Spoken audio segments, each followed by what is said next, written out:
Good morning, Atlanta communities, and welcome to Wake Up to Broker Up with Mark, episode number 24. Well, today we're going to talk again about sellers for the most part and reasonableness. One of the things that we have gotten away from in real estate right now in today's current market conditions is reasonableness. So what do I mean by that? Well, for instance, in many cases, it's not reasonable for someone to occupy someone else's property for 60 days after they don't own it. It's not reasonable. I understand why sellers want to do it because they don't have another place to go. But again, it's not reasonable. Removing finance contingencies by buyers, really not reasonable.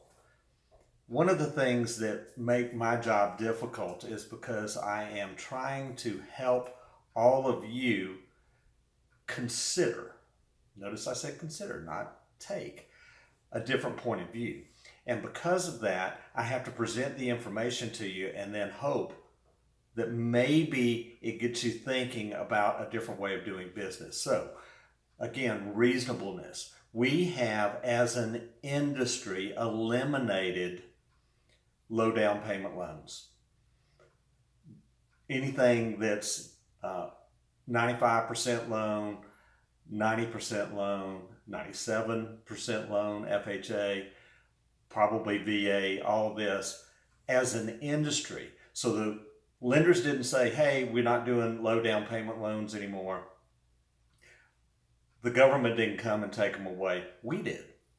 Because what we're doing potentially is not reasonable. And sellers may inadvertently be passing over an offer that is most likely to close because they won't agree to cover an appraisal gap that's unreasonable.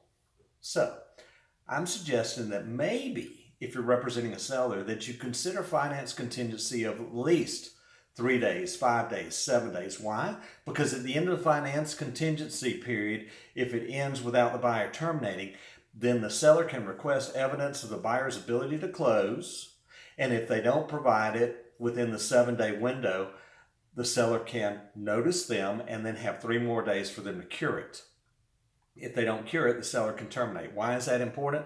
Because we are right now seeing more things go further into the contract period and then falling apart. Either because the buyer won't cover an appraisal gap, or they decide that they don't want to buy the property and they don't want to do this, and then sellers staying longer in properties after they're supposed to have vacated. Something to consider, reasonableness. Enjoy your weekend. Thanks for listening. Bye-bye.